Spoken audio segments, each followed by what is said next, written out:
Bonjour à tous, bienvenue dans cette nouvelle interview de Studio JM Productions que vous pouvez retrouver en version écrite sur Konata Nekoyama. Je suis avec Victoria Bedos, réalisatrice du film. Bonjour. Réalisatrice du film La plus belle pour aller danser, actuellement au cinéma. Ici, c'est une pension de famille. C'est mieux là, hein? Oui. Ça, c'est un bon chien, ça. Où j'essaie de créer un esprit de famille. Papa, faut qu'on y aille. Ah, on va où? Mais c'est sa rentrée. Ah, vous êtes le nouveau?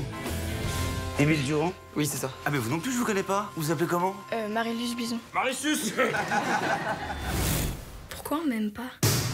Je fais une soirée de rentrée chez moi. Ça dit de venir? Ah, et c'est déguisé. Et je vais pas m'incruster, c'est la honte. Mais au contraire, c'est la classe. Enlève-moi ça tout de suite. En plus, je l'ai trouvé ton déguisement. C'est quoi? Mon costume du jeune marié. Ah, pardon, mec.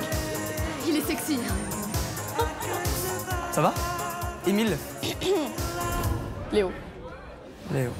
Papa, je peux aller à la fête foraine samedi? Ah bah non, on devait tous aller à l'aquabike. Pourquoi? Elle est punie?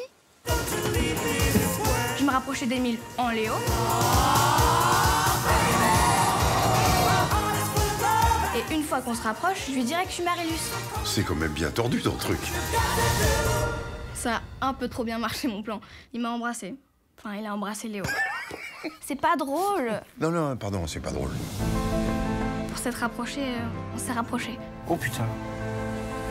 Tu arrêtes avec Léo et on prend une vie normale. Et moi? Tu t'intéresses à moi? Ça fait 10 ans que maman est morte et on vit comme si de rien n'était. Elle me manque, tu comprends? Arrête. Parce qu'elle, elle aurait compris. Moi, j'ai jamais voulu qu'elle devienne un garçon. Est-ce que vous voulez qu'elle devienne une femme?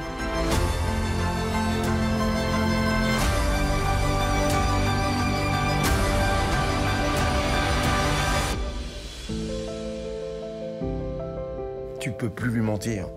Surtout si tu l'aimes. Émile? Oui? Du coup, on va commencer avec quelques petites questions, mais je te laisse te présenter à notre public. Bah oui, bah alors bonjour à tous, voilà, Victoria. La plus belle pour aller danser, c'est mon premier film de réalisatrice. Et vous verrez à l'écran Brune Moulin, dont c'est le premier film aussi en tant qu'actrice. Et Pierre Richard, dont ce n'est pas le premier film en tant qu'acteur, ni pour Philippe Catherine.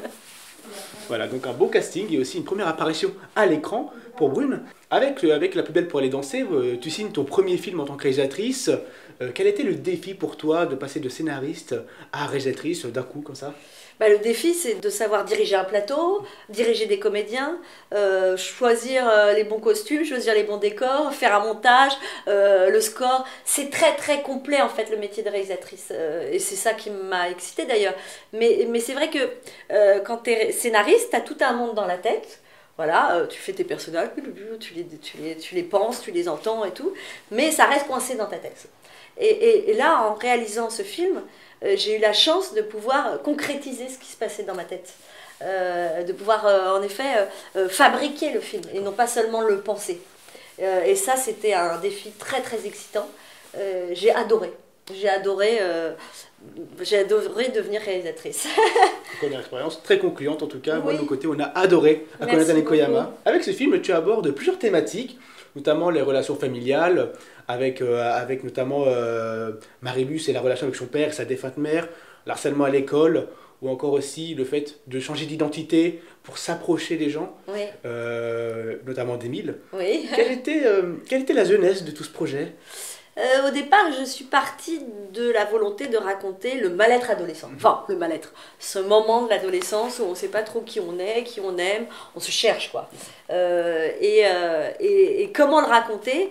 Avec mon co-scénariste Lupe Nico, on avait envie de trouver une manière ludique, en fait, de raconter ça. Et on a trouvé cette idée de travestissement, parce que tous les films de travestissement utilisent un peu ce processus, c'est devenir quelqu'un d'autre pour se trouver soi-même, devenir quelqu'un d'autre parce qu'on n'arrive pas à exister quand on est soi.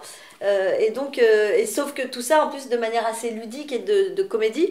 En même temps, je n'ai rien inventé. Je cite Marivaux, mais parce que dans les pièces de Marivaux, bah, je veux dire, c'est comme ça qu'il travaille ses intrigues. Et donc voilà, ça c'était l'intrigue, enfin la première base. Ensuite, s'est greffé là-dessus la relation père-fille, qui m'intéressait beaucoup de creuser. Et ce pourquoi Marilus a du mal à se trouver des potes dans la cour de récré, c'est parce que son père ne la regarde pas forcément. En tout cas, il la met un peu de côté parce que je crois qu'il a peur du fait qu'elle grandisse, qu'elle lui échappe. Et puis il y a la thématique du deuil aussi, qui n'est pas exprimée. Et du coup, à partir du moment où on n'exprime pas les choses, ça pourrit et les relations familiales deviennent compliquées. Et il y a aussi l'envie, en effet, alors d'être quelqu'un d'autre. Il s'avère que là, elle se déguise en garçon parce qu'elle n'arrive pas à être une fille. Enfin, elle n'est pas aimée en fille. Après, elle ne veut pas devenir un garçon. C'est un déguisement, c'est un travestissement. Mais je pars aussi du principe que dans l'inconscient collectif, un garçon c'est plus fort qu'une fille. Donc, quand on est élevé en tant que jeune fille, on est élevé plutôt pour être poli, gentil, réservé. Et un garçon peut prendre plus de place. Et donc, quand elle est en Léo, elle est dans une sorte de caricature. Ouais, elle est un peu dans une caricature masculine, quoi. Il y a un côté, oh, moi je suis un bonhomme, quoi. C'est ça.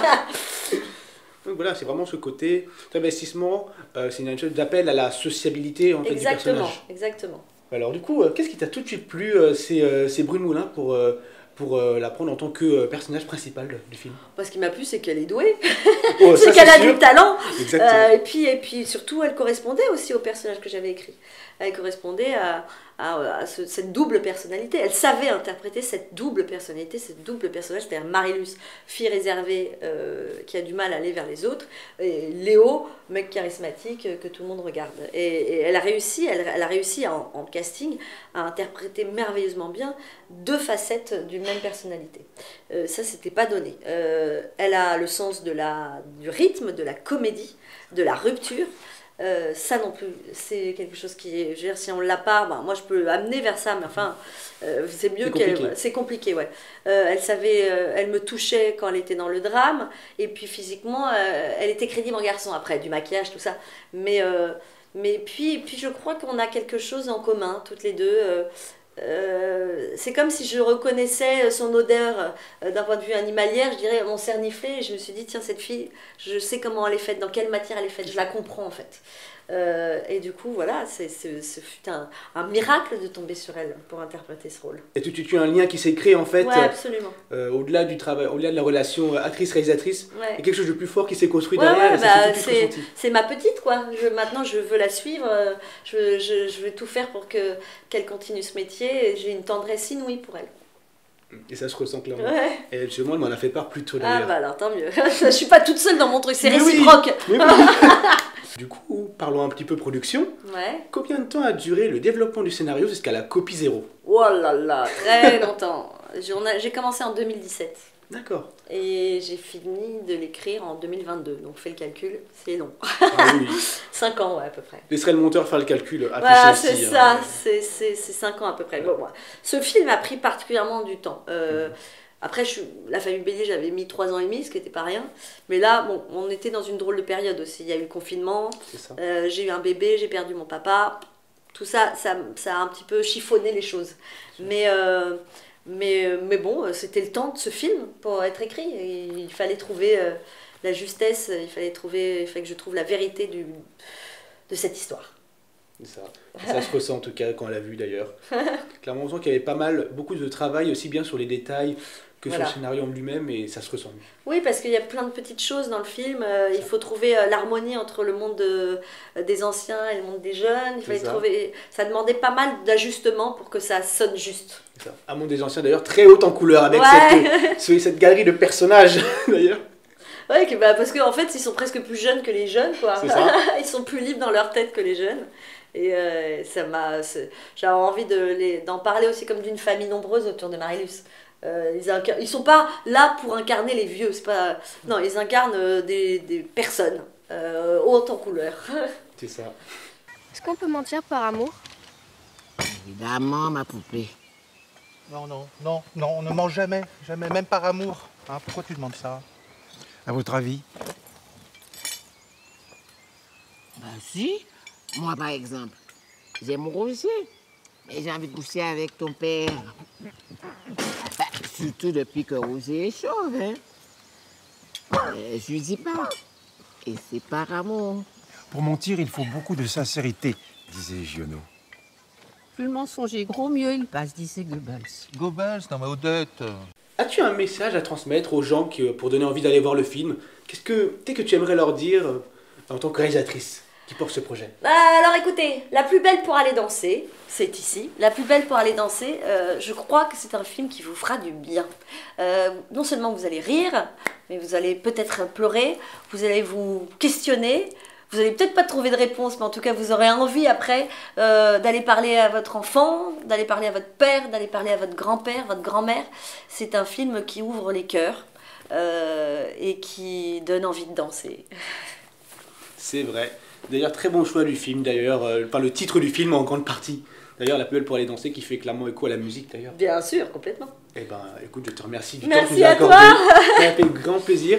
Et surtout, n'hésitez pas à vous abonner à cette chaîne. N'hésitez pas, absolument. Et c'est une très bonne chose. Et c'est pas moi qui vous le dis. Non, si vous le faites pas, je serai derrière vous. J'irai vous voir personnellement pour vous dire que ce n'est pas bien. Abonnez-vous, s'il vous plaît. Vous avez entendu. Et la version écrite sera sur konatanekoyama.com. Exactement. Donc, on espère que cette interview vous a plu. Et on vous dit à la prochaine Elle pour une vous nouvelle aura vidéo. Mais bien sûr, elle est super, Mais cette oui. interview. Oh, et le film est génial aussi. D'ailleurs, en même temps. Donc actuellement au cinéma. Actuellement La plus belle au cinéma. pour aller danser. À la prochaine. Au revoir. Bye.